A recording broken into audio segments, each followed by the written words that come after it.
दोस्तों, आपका फिर से अपने YouTube चैनल लक्ष्य साथी पर स्वागत है। इसके अंदर हम देखेंगे कि जो दक्षिण भारत के अंदर पल्लव राजवंश होता है, पल्लव राजवंश के बारे में हम कंप्लीट रूप से देखने का प्रयास करेंगे। यह आपको देखकर ही लग रहा होगा।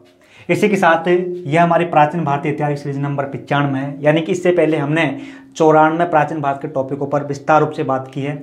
इसी के साथ एक गुप्तोत्तर काल पर पार्ट नंबर 5 है, यानी कि गुप्तों के बाद का समय लगभग 550 ईस्वी से लेकर 750 ईस्वी तक के मध्य का टाइम पीरियड है। उसके बारे में ये हमारा पार्ट नंबर 5 है। यानी कि इससे पहले हमने जैसे कि मालवा के शासक है, कन्नौज का वर्धन शासक है, इसी के साथ कहें कि गुजरात का मैत्रक वंश, इसी के साथ दक्षिण भारत का जो चालुक्य वंश के बारे में देखने का प्रयास किया था। यह हमारा कंप्लीट रहेगा कि जो पल्लव राजवंश है उसके बारे में।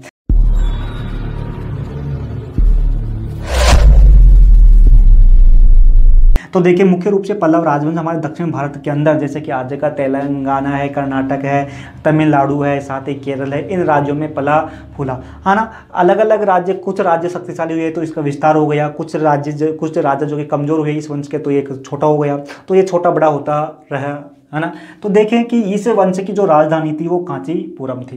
कांचीपुरम वर्तमान के जो तमिलनाडु राज्य है इसके अंदर एक स्थान है कांची, इसको पहले कांचीपुरम नामक जो कि इसकी राजधानी थी। अब जो पल्लव राजवंश है, पल्लव राजवंश की स्थापना करने वाला, पल्लव राजवंश की स्थापना करने वाला सिन्ह विष्णु था। सिन्ह विष्णु ने जो कि पल्लव राजवंश की स्थापना की। हमको अभिलेख से पता चलता है कि जो सिन्ह, जो कि अब देखिए इसके जो राजा है कि सिन्ह विष्णु हुआ, फिर बाद में महेंद्र वर्मा हुआ, नरसिंह वर्मा द्वितीय हुआ, महेंद्र वर्मा द्वितीय हुआ, परमेश्वर वर्मा प्रथम हुआ, नरसिंह वर्मा, यानी कि इसको हम बाद में विस्तार रूप से देख लेंगे। तो देखिए कि इस जो कि प्रथम शासक था इस वंश का, यानी कि जो पल्लव राजवंश है, इस पल्लव राजवंश का जो प्रथम शासक था उसका नाम था सिन्ह विष्णु ने जो कि आज का जो पल्लव राज, जो कि आज का जो कहें कि जो हमारा तमिल तेलुगु क्षेत्र है, तमिल तेलुगु क्षेत्र जैसे कि कहें कि आंध्र प्रदेश, तेलंगाना, कर्नाटक, या कहें कि तमिलनाडु, केरल, जो हमारा जो तमिल तेलुगु प्रदेश है, यहाँ पर इस सिन्ह विष्णु ने जो कि पल्लव राजवंश की स्थापना की। इसकी राजधानी जो कि हमारी कांचीपुरम थी, जो कि तमिलनाडु के अंदर है। तो इस सिन्ह विष्णु जो कि इसका प्रथम शासक था या कहेंगे संस्थापक था, इस सिन्ह विष्णु का शासनकाल लगभग 575 ईस्वी से लेकर लगभग 600 ईस्वी तक रहा, यानी कि 25 वर्षों तक इसने शासन किया, जो कि एक लंबा टाइम पीरियड है। तो इस सिन्ह विष्णु को नंदी वर्मा के नाम से भी जाना जाता है। जो सिन्ह विष्णु है इसको नंदी वर्मा के नाम से जाना जाता है। इसी के साथ इसके अन्य नाम, ये जो सिन्ह विष्णु है इसके अन्य नाम जैसे कि सिन्ह विष्णु पोतरण भी है। इसी के साथ इसका नाम अवंती सिन्ह भी इसको कहा जाता है। जो सिन्ह विष्णु है, इस सिन्ह विष्णु को अवंती सिन्ह भी कहा जाता है। अब जो ये सिन्ह विष्णु है प्रथम शासक है, इसके हमको अभिलेख देखने को नहीं मिलते, यानी कि इस सिन्ह विष्णु के हमको अभिलेख नहीं मिलते। तो इसके बारे में जानकारी कहाँ से मिलती है? तो इसके बारे में जानकारी इसके जो वंश के आगे के शासक आते हैं, जैसे कि कहें कि महेंद्र वर्मा, है ना, जो आगे के शासक आते हैं, इस सिन्ह विष्णु के जो वंश के शासक थे, वंश के शासकों ने जो अपने अभिलेख लिखाए, उन अभिलेखों के अंदर हमको इस सिन्ह विष्णु के बारे में जानकारी मिलती है। सिन्ह विष्णु के द्वारा लिखा हुआ कोई अभिलेख हमको नहीं मिलता है। हमको इस सिन्ह विष्णु की जानकारी इसके वंश के जो शासक थे उन्होंने जो लिखवाए अभिलेख, उनके अंदर इसके बारे में जानकारी मिलती है। तो अभिलेखों के अनुसार हम देखें तो अभिलेखों के अनुसार जो ये सिन्ह विष्णु था, इस सिन्ह विष्णु ने अनेक राज्यों पर विजय प्राप्त की, जैसे कि चोल राज्य। अब जो चोल राज्य आज का कहें कि जो आंध्र प्रदेश तेलंगाना का क्षेत्र है, यहाँ पर जो कि एक चोल राज्य हुआ करता था, इस चोल राज्य को सिन्ह विष्णु ने पराजित किया। इसी के साथ यहाँ पर मल्य राज्य हुआ करता था। इसी के साथ यहाँ पर कलभ्रो का भी राज्य हुआ करता था। इन कलभ्रो को भी इस जो हमारा सिन्ह विष्णु है, इस सिन्ह विष्णु ने हरा दिया। इसी के साथ जो चोल है, यानी जो आज का केरल है, इस केरल के अंदर जो कि चेर राज्य हुआ करते थे, इसने चेर राज्य को भी हराया। इसी के साथ जो पांड्य राज्य है, जो आज का कहें कि जो तमिलनाडु है, तमिलनाडु में जो आज का तमिलनाडु है, यहाँ पर पांड्य राज्य हुआ करता था। इस सिन्ह विष्णु ने इस पांड्य राज्य को भी हराया। कहने का मतलब है इसी जो सिन्ह विष्णु है, इस सिन्ह विष्णु ने जैसे कि कहें कि जो कि पांड्य राज्य चोल राज्य को हराया, पांड्य राज्य को हराया, कलभर राज्य को हराया। साथ ही हमको जो इसके अभिलेख है, इस अभिलेखों के अंदर जानकारी मिलती है कि इस सिन्हा विष्णु ने जो आज का श्रीलंका है, इस श्रीलंका को सिन्हल कहा जाता था, इसने इस श्रीलंका को भी पराजित किया, है ना, पराजित किया, ऐसी हमको जानकारी मिलती है। इसी के साथ इसके बाद में इस जो सिन्हा विष्णु है, इस सिन्हा विष्णु ने जैसे कि मल्य, कलभ, मालव, चोल, पांडे, सिन्हल, इनको पराजित करके अपने साम्राज्य की इसने कहें कि इस विस्तार किया। अब इसके बाद में जो कि शासक बनता है, इसके बाद में जो शासक बनता है उसका नाम है महेंद्र वर्मा प्रथम। महेंद्र वर्मा प्रथम शासक बनता है। महेंद्र वर्मा का शासनकाल रहता है, जो कि महेंद्र वर्मा प्रथम का शासनकाल लगभग 600 ईस्वी से लेकर 630 ईस्वी तक रहता है। लगभग 30 वर्षों का एक लंबा जो कि कहें कि इसका शासन रहता है। जो महेंद्र वर्मा है, महेंद्र वर्मा सर्वगुण संपन्न माना गया है अभिलेखों के अंदर, यानी कि जिस प्रकार कहें कि ये महेंद्र वर्मा जो कि सभी गुणों में संपन्न था, यानी कि योद्धा भी था। जैसा कि हम कहते हैं कि सुंदर, सुशील, संस्कारी कन्या, यानी कि उसके अंदर सभी गुण है, वो सुंदर भी है, संस्कारी भी है ना, सुशील, यानी कहेंगे उसके अंदर सभी गुण है। ठीक इसी प्रकार जो महेंद्र वर्मा प्रथम है, इस महेंद्र वर्मा प्रथम के अंदर सब सर्वगुण संपन्न था। ये योद्धा भी था, ये सुंदर भी था, कहीं ना अन्य कलाओं में भी ये पारंगत था। इसी के साथ देखें कि जो ये महेंद्र वर्मा है, महेंद्र वर्मा प्रथम है, इस महेंद्र वर्मा प्रथम के समय जो ये पल्लव राजवंश है, पल्लव राजवंश के अंदर शांति बनी रही। पल्लव राजवंश के अंदर शांति बनी रही। शांति यानी कि जो बाहरी युद्ध है, जो बाहरी युद्ध न के बराबर हुई है या कहें कि नहीं हुई है। इससे महेंद्र वर्मा प्रथम के समय पल्लव राज्य जो कि शांतिपूर्ण बना रहा। जब ये शांतिपूर्ण, यदि कोई राज्य के अंदर शांति होती है तो उसके अंदर अन्य विकास होते हैं, जैसे कि कहें कि धर्म का विकास है। तो ये शांति यहाँ पर कायम हुई, तो शांति कायम होने के कारण इस पल्लव राजवंश के अंदर धर्म का विकास हुआ। धर्म का विकास हुआ, साथ ही जो साहित्य है, इस साहित्य का विकास भी हमको यहाँ पर देखने को मिलता है। इसके बाद में जो महेंद्र वर्मा प्रथम है, महेंद्र वर्मा प्रथम के बाद में जो शासक बनता है उसका नाम है नरसिंह वर्मा प्रथम। महेंद्र वर्मा प्रथम के बाद में नरसिंह वर्मा शासक बनता है। नरसिंह वर्मा का शासनकाल रहता है लगभग, इनको हम बाद में देख लेंगे। नरसिंह वर्मा प्रथम शासक बनता है। नरसिंह वर्मा प्रथम शासक बनता है। अब जो नरसिंह वर्मा प्रथम है, ये अपने आप को वातापीकोड कहता है। नरसिंह वर्मा अपने आप को वातापीकोड कहता है। कहने का कारण यह है कि जो ये हमारे यहाँ पर है, यहाँ पर एक राजवंश हुआ करता था जिसका नाम है चालुक्य राजवंश। चालुक्य राजवंश की राजधानी कर्नाटक के अंदर बदामी थी। जो ये चालुक्य राजवंश है, इस चालुक्य राजवंश था जिसका नाम चालुक्य राजवंश, इसका राजा यहाँ पर शासन कर रहा था पुलकेशी। इस पुलकेशी ने इस पल्लव राजा पर आक्रमण किया। जब इसने आक्रमण किया तो इस जो ये पल्लव राजा था, इस पल्लव राजा ने इस पुलकेशी को हरा दिया। पुलकेशी को इसे पल्लव राजा ने हरा दिया। जैसे ही इस पल्लव राजा ने इस पुलकेशी को हराने के बाद में अपने आप को वातापीकोड जो कि कहा या कहें कि इसने वातापीकोड की उपाधि धारण की। इसी के साथ जब इस नरसिंह वर्मा प्रथम ने इस चालुक्य राजा पुलकेशी को हराने के बाद में महामल की उपाधि ये धारण करता है नरसिंह वर्मा महामल की उपाधि इस पुलकेशी को हराने के बाद में पुलकेशी जो चालुक्य राजवंश का राजा हुआ था। अब इसके बाद है ना, जो अब इसके बारे में हमको जानकारी मिलती है। एक अभिलेख है जिसका नाम है कसाकुडी ताम्रपत्र, जो दक्षिण भारत के नाम है। दक्षिण भारत, तेलुगु, मतलब तमिल, इनके अंदर ऐसे नाम होते हैं जैसे कि कसाकुडी ताम्रपत्र। इसी के साथ महावंश जो कि श्रीलंका है या कहीं सिन्हल है, इसका एक महाकाव्य है महावंश, जो कि ये ताम्रपत्र और महावंश के अंदर हमको जानकारी देखने को मिलती है कि जो ये हमारा ये शासक था नरसिंह वर्मा प्रथम, इस नरसिंह वर्मा प्रथम ने भी श्रीलंका पर विजय प्राप्त की। नरसिंह वर्मा प्रथम ने भी सिन्हल, इस श्रीलंका को पहले सिन्हल कहा जाता था, इस नरसिंह वर्मा को ने भी इस सिन्हल या कहीं श्रीलंका पर विजय प्राप्त की। इसी के साथ कहें कि इसी के साथ जैसे कि एक दान पात्र है जिसका नाम है कुर्रम दान पात्र है। कुर्रम दान पात्र के अनुसार हमको जानकारी मिलती है कि नरसिंह वर्मा है ना, जो नरसिंह वर्मा प्रथम है, इस नरसिंह वर्मा ने प्रथम ने जो यहाँ पर जो हमारा चोल राज्य था, नरसिंह वर्मा प्रथम ने है ना, जो हमारा चोल राज्य है, हमको जानकारी मिलती है एक जो कि दानपत्र, कोरम दानपत्र के अनुसार, कि जो ये नरसिंह प्रथम है, इस नरसिंह प्रथम ने जो यहाँ पर चोल राज्य था, इस चोल राज्य को भी इसने हराया, चोल राज्य को भी हराया। इसी के साथ जो केरल है, इस केरल के राज्य को भी इसने हराया। इसी के साथ यहाँ पर जो कलभर थे, इन कलभरों को भी हराया। इसी के साथ जो आज का जो तमिलनाडु, इस तमिलनाडु के अंदर पांड्य राज्य थे, इन पांड्य राज्यों को भी हराया। कहने का मतलब हमारा सीधा सा ये है कि जो नरसिंह वर्मा है, इस नरसिंह वर्मा ने जो कि श्रीलंका को भी हराया। इसी के साथ जो चोल राजवंश है, इस चोल राजवंश को भी हराया, चोल राजवंश को भी हराया। इसके साथ जो केरल है, इस केरल के राजवंश को भी हराया, है ना। जो कलभर है, इस कलभर राजवंश को भी हराया, और साथ ही पांड्य राजवंश, इस पांड्य राजवंश को भी इस नरसिंह वर्मा ने हराया। अब जो नरसिंह वर्मा के बाद में इसका पुत्र, जिसका नाम है महेंद्र वर्मा द्वितीय, महेंद्र वर्मा द्वितीय शासक बनता है। नरसिंह वर्मा प्रथम के बाद में महेंद्र वर्मा द्वितीय शासक बनता है। अब जो महेंद्र वर्मा द्वितीय होता है, ये महेंद्र वर्मा द्वितीय ज़्यादा इसके बारे में हमको जानकारी देखने को नहीं मिलती है। महेंद्र वर्मा द्वितीय के बारे में हमको ज़्यादा जानकारी देखने को नहीं मिलती है। महेंद्र वर्मा द्वितीय का जो कि शासनकाल रहता है हमारा, जो कि महेंद्र वर्मा द्वितीय का जो कि शासनकाल हमारा रहता है कि 668 से लेकर 670 तक इसका शासन रहता है। अब जो महेंद्र वर्मा द्वितीय के बाद में जो शासक बनता है, उसका नाम है परमेश्वर वर्मा प्रथम।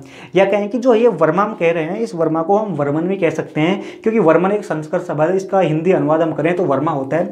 तो जो ये परमेश्वर वर्मा को हम परमेश्वर वर्मन भी कह सकते हैं, या कहें कि जैसे कि नरसिंह वर्मा को हम नरसिंह वर्मन भी कह सकते हैं, है ना। तो अब देखें कि जो ये परमेश्वर वर्मा, या कहेंगे परमेश्वर वर्मन जो फर्स्ट है, जो कि शासक बनता है, इससे महेंद्र वर्मा द्वितीय के बाद में परमेश्वर वर्मा प्रथम जो कि शासक बनता है। अब जो परमेश्वर वर्मा प्रथम जो कि यहाँ पर क्या बन गया, शासक बन गया हमारा, जो कि पल्लव राजवंश है, इस पल्लव राजवंश पर शासक बन गया हमारा कौन, परमेश्वर वर्मा शासक बन गया। अब इस समय क्या होता है कि यहाँ पर जो कि चालुक्य राजवंश है, इस चालुक्य राजवंश जिसकी राजधानी बदामी है, इस चालुक्य राजवंश के राजा विक्रमादित्य को हराया, है ना। यानी कि अब जो चालुक्य राजवंश के राजा, जिसका नाम विक्रमादित्य है, विक्रमादित्य इन पल्लवों पर आक्रमण करता है, या कहें कि जो परमेश्वर वर्मा प्रथम है, इस परमेश्वर वर्मा प्रथम पर आक्रमण करता है।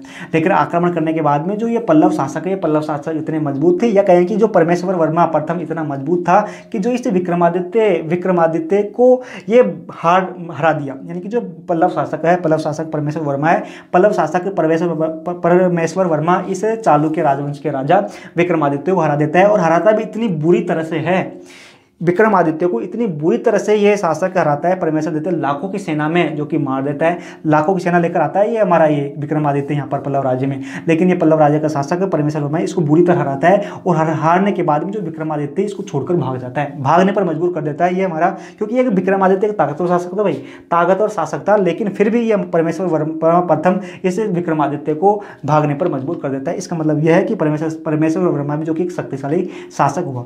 इसके साथ कहें, लेकिन ये तो जो कि परमेश्वर वर्मा के जो अभिलेख है, इनसे हमको जानकारी मिलती है। लेकिन जो इस चालुक्य वंश के राजा विक्रमादित्य है, इस विक्रमादित्य ने भी अपने अभिलेख लिखवाए। इस विक्रमादित्य के अभिलेख के अनुसार हमको जानकारी मिलती है कि इस युद्ध में जो ये पल्लव शासक है, ये परमेश्वर वर्मा प्रथम ही हारा था। तो यहाँ पर देखो, परमेश्वर वर्मा तो कहता है कि मैं जीता, और ये विक्रमादित्य प्रथम कहता है, परमेश्वर वर्मा प्रथम तो कहता है मैं जीता, और ये चालुक्य राजा विक्रमादित्य कहता है मैं जीता। तो इन दोनों के मध्य मतभेद अभी तक भी बना हुआ, हमारे इतिहासकार इसको सोल्व नहीं कर पाया है। इसी के साथ देखें कि परमेश्वर वर्मा के बाद में इस परमेश्वर वर्मा के बाद में पल्लव का जो अगला शासक बनता है वो नरसिंह वर्मा द्वितीय बनता है। नरसिंह वर्मा जो कि द्वितीय शासक बनता है, नरसिंह वर्मा द्वितीय शासक बनता है। अब जो नरसिंह वर्मा द्वितीय है, इसका जो कि साम्राज्य इस समय नरसिंह वर्मा द्वितीय के समय जो पल्लव राजवंश था, पल्लव राजवंश के अंदर शांति कायम रही। यानी कि जो भारी युद्ध न के बराबर हुई, जिसके कारण इस पर शांति बनी। जब यहाँ पर शांति बनी, जिसके कारण क्या हुआ कि जो इस पल्लव राजवंश के अंदर साहित्य और कलाओं का विकास हुआ। कलाओं के यानी निर्माण कला हो सकती है, मूर्ति कला हो सकती है, किसी प्रकार की हो सकती है। तो यहाँ पर शांति कायम होने के कारण यहाँ पर साहित्य का विकास हुआ और जो कि कलाओं का विकास हुआ। अब जो नरसिंह वर्मा प्रथम है, इस नरसिंह वर्मा द्वितीय के बाद में जो शासक बनता है, जिसका नाम है परमेश्वर वर्मा द्वितीय। नरसिंह वर्मा द्वितीय के बाद में शासक बनता है परमेश्वर वर्मा द्वितीय। तो देखो इनका नाम एक जैसे हैं, कोई परमेश्वर वर्मा प्रथम है, द्वितीय है, सेकंड है, थर्ड है। तो अब जो नरसिंह वर्मा द्वितीय के बाद में जो शासक बनता है वो बनता है परमेश्वर वर्मा द्वितीय।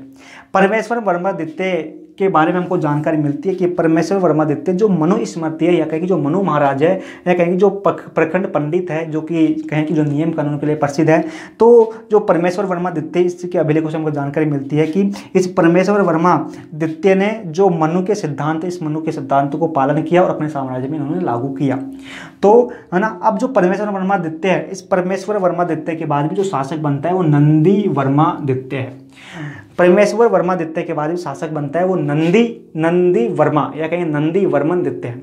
अब नंदी वर्मन दित्य एक अभिलेख है जिसका नाम है उदयेदीरम, एक ताम्र पत्र है, एक ताम्र पत्र अभिलेख है उदयेदीरम। इस उदयेदीरम के अनुसार हमको जानकारी मिलती है कि जो नंदी वर्मा है, ये नंदी वर्मा इस परमेश्वर वर्मादित्य का ही बेटा था।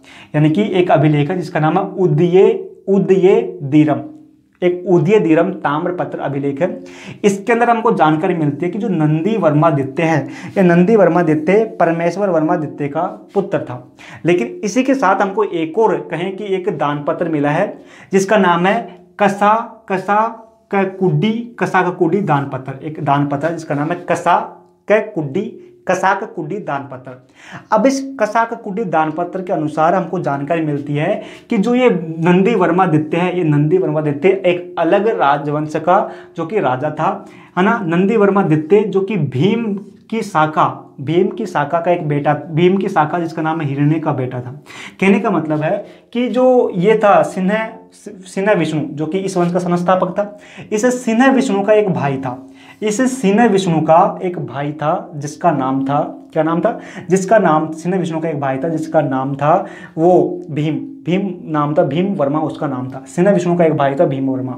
अब भीम वर्मा का जो वंश चलता रहता है, भीम वर्मा का वंश चलता रहता है, भीम वर्मा का वंश चलता रहता है। और यहाँ पर एक बनता है जिसका नाम था हिरण्य, यहाँ पर एक शासक बनता है। भाई हिरण्य का एक बेटा होता है, हिरण्य का एक बेटा होता है जिसका नाम था हिरण्य का एक बेटा होता है जिसका नाम नंदी वर्मा। ये नंदी वर्मादित्य ही अगला शासक बनता है, ऐसा हमको जानकारी मिलती है। कहने का मतलब है कि इसे जो कासकुडी जो दान पत्र है, इसके अनुसार भीम यानी कि यहाँ पर इसका सिन्हा विष्णु का भाई था भीम वर्मा।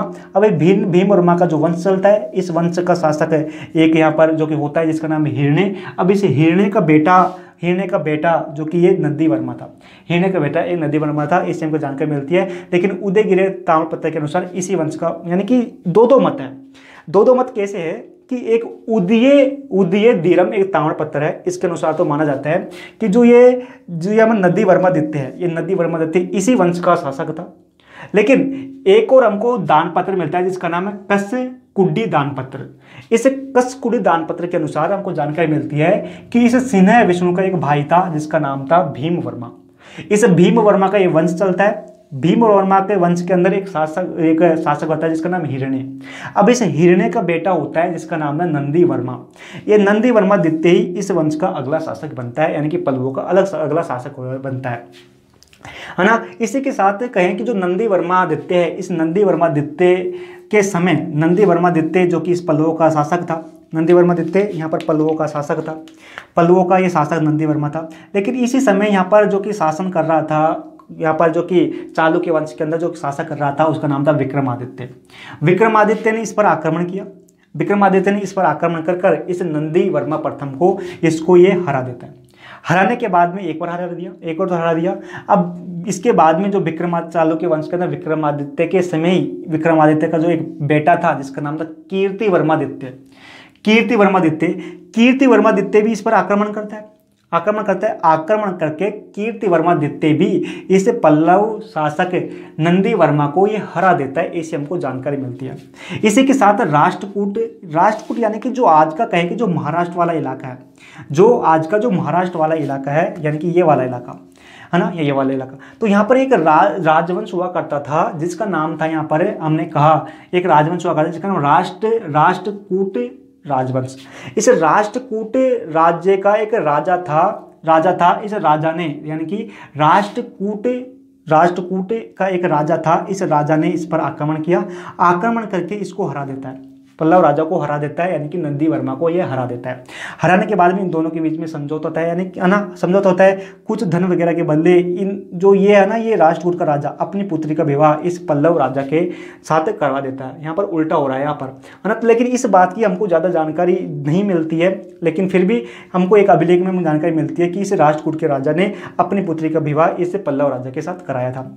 अब जो इस नंदी वर्मा के बाद में, इस नंदी वर्मा द्वितीय के बाद में इसका पुत्र दंती वर्मा जो कि शासक बनता है, दंती वर्मन शासक बनता है। अब जो दंती वर्मा ना जो कि एक कमजोर शासक बनता है, नंदी वर्मा एक कमजोर शासक बनता है। अब एक कमजोर शासक इतना था, ये इतना कमजोर शासक था कि पहले इसी के राज्य के अंदर पल्लव राज्य हुआ करता था, लेकिन इसके समय ये पल्लव राज्य अलग हो गया। अलग होकर ये पल्लव राज्य इतना मजबूत हो गया कि जो ये पल्लव राज्य से अलग होकर ये पांडे राज्य इतना, ये क्या नाम इसका, ये पल्लव राज्य से इतना कमजोर हो गया कि जो ये पांडे राज्य है ना, पांडे राज्य अलग हो गया। अलग होकर इसको मतलब कहने की इससे अधिक मजबूत ये पांडे राज्य यहाँ पर इस समय हो गया था। इसी के साथ जो दत्ती वर्मा के बाद में जो कि नंदी वर्मा तृतीय शासक बनता है, नंदी वर्मा तृतीय शासक बनता है। अब इस नंदी वर्मा तृतीय ने जो अपने शत्रु थे, यानी कि जो अलग हुए थे जैसे कि पांडे राज्य वगैरह, इन पर आक्रमण करता है, इनको फिर से अपने साम्राज्य में मिला लेता है ना। और हमको जानकारी मिलती है कि नंदी वर्मा जो तृतीय है इसने चोल, यानी कि जो हमारे यहाँ पर जो चोल थे इन चोल को हराया। इसी के साथ चेर, यानी कि जो केरल राज्य यहाँ पर चेर थे, इनको हराया। इसी के साथ जो पांडे राज्य, यानी कि जो आजकल तमिलनाडु यहाँ पर पांडे राज्य हुआ करता था, इन तीनों को हराकर इन्होंने फिर से अपने साम्राज्य में मिला लिया नंदी वर्मा ने। तो नंदी वर्मा भी एक शक्तिशाली शासक था। अब नंदी वर्मा के बाद में इसका बेटा जिसका नाम है नरपे तुंग वर्मा एक शासक बनता है। नरपतुंग वर्मा जो कि अमोघ वर्ष जो कि यहाँ पर राष्ट्रकूल राज्य था, इस राष्ट्रकूल राज्य का राजा था अमोघ वर्ष जो कि राष्ट्रकूल का राजा था। अब इस राष्ट्रकूल के राजा ने इसके साथ अपनी पुत्री का विवाह करा देता है, यानी कि नरपतुंग वर्मा के साथ राष्ट्रकूल का राजा अपनी पुत्री का विवाह करवा देता है। अब जो ये नरपतुंग वर्मा है, इसको यहाँ पर पांडे राज्य था, इस पांडे राज्य यहाँ पर अलग हो जाता है। अलग होकर जो ये यहाँ पर पल्लव राजा था, इस पल्लव राजा को ये मार देता है। मारने के बाद में इसका बेटा यानी कि नरपतुंग वर्मा का बेटा जिसका नाम है अपराजित शासक बनता है।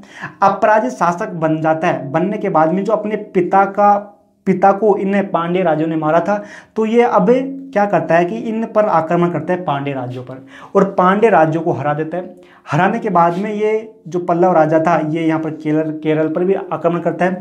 लेकिन इस बार क्या होता है, केरल के राजा जिसका नाम था आदित्य प्रथम, ये केरल का राजा आदित्य प्रथम इस पल्लव राजा को हरा देता है, यानी कि अपराजिता को हरा देता है। अपराजिता अपने पिता का बदला इस पांडे राजेश्वर से ले लेता है, लेकिन जो अब केरल पर आक्रमण करता है, लेकिन जो केरल का राजा जिसका नाम था आदित्य प्रथम, इस आदित्य प्रथम जो कि पल्लव राजा था, पल्लव राजा अपराजिता को ये हरा देता है। हराने के बाद में जैसे ये हारता है, अपराजिता हारता है, हारने के बाद में जो पांडे राजवंश है, इस पांडे जो यानी जो ये हमारा राजवंश है जिसका नाम कहा हमने कि यहाँ पर जो ये राजवंश है, इस राजवंश का समाप्त हो जाता है। यानी कि जैसे केरल का राज्य आदित्य प्रथम इसे पल्लव राजा अपराजिता को हरा देता है। हराने के बाद में इस वंश की समाप्ति हो जाती है। सर्वप्रथम जो कि शासक बनता है जिसका नाम है सिन्हा विष्णु जो कि संस्थापक था। इसने लगभग 575 ईस्वी से लेकर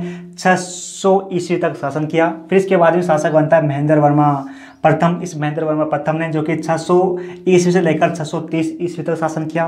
फिर इसके बाद में शासक बनता है जिसका नाम है नरसिंह वर्मा प्रथम। इसने शासन किया 630 से लेकर 668 तक, है ना। फिर इसके बाद में महेंद्र वर्मा द्वितीय शासक बनता है। महेंद्र वर्मा द्वितीय शासन करता है 668 से लेकर 670 तक। फिर बनता है परमेश्वर वर्मा प्रथम शासक जो शासन करता है 670 से लेकर 680 ईस्वी तक। फिर मिलता है नरसिंह वर्मा, प्रथम शासक नरसिंह वर्मा द्वितीय शासक जो कि शासन करता है 680 से लेकर 720 ईस्वी तक। फिर मिलता है परमेश्वर वर्मा द्वितीय, परमेश्वर वर्मा द्वितीय जो शासन करता है 720 से लेकर 731 तक। इसी के साथ फिर मिलता है नंदी वर्मा प्रथम, नंदी वर्मा प्रथम का शासनकाल रहता है 731 से लेकर 795 तक। फिर शासक बनता है दंती वर्मा, दंती वर्मा जो कि शासक बनता है 795 में, जो कि रहता है 845 तक, जो कि लंबा टाइम पीरियड तक रहता है। फिर बनता है नंदी वर्मा तृतीय, नंदी वर्मा तृतीय जो कि शासनकाल रहता है आरंभ होता है 845 से और ये करता है 866 तक। फिर शासक बनता है नरप तुंगे वर्मा जो कि शासन करता है 866 से लेकर 879 तक, 79 ईस्वी तक। फिर शासक बनता है उपराजित, उपराजित जो कि शासक बनता है 879 से लेकर 897 तक। यदि ये डेट आपको मतलब छोटी मोटी एग्जाम जैसे कि राज्य लेवल की एग्जाम की तैयारी कर रहे हैं तो उसके लिए कोई आवश्यकता नहीं है, केवल शुरुआत और अंतिम 2 डेटें याद रखनी है। लेकिन आप जैसे केंद्र लेवल की एग्जाम के लिए तैयारी कर रहे हो तो उसके लिए कहीं बार आपको ये क्वेश्चन देखने को मिल सकते हैं, लेकिन ये ज़्यादा महत्वपूर्ण नहीं है। केवल स्थापना ज़्यादा महत्वपूर्ण है, इसी के साथ कहें कि ये कब से कब तक था ये ज़्यादा महत्वपूर्ण है। लेकिन आप एक लेवल की एग्जाम की तैयारी कर रहे हैं तो उसके लिए आपको ये आवश्यक है, लेकिन छोटी मोटी के लिए कोई ज़्यादा आवश्यकता नहीं है। इसी के साथ ये सभी नोट्स के रूप में इस वीडियो के डिस्क्रिप्शन में टेलीग्राम चैनल पर लिंक पर मिल जाएंगे। तो कैसा लगा बताना। यहाँ पर हमने पूर्ण रूप से आपको बताने का प्रयास किया, इससे ज़्यादा जानकारी आपको नहीं मिल सकती कहीं पर भी, है ना। ये सभी जानकारी ऑथेंटिक है, केंद्र सरकार इसको मानती है, ये सभी यूपीएससी लेवल की बुकों के द्वारा तैयार किया गया है। आपको इसके अंदर 1% भी जानकारी जो कहें कि ऑथेंटिक के अलावा नहीं है, जो केंद्र सरकार मानती है उसको हमने आपको बताने का प्रयास किया। फिर मिलते हैं, जय हिंद।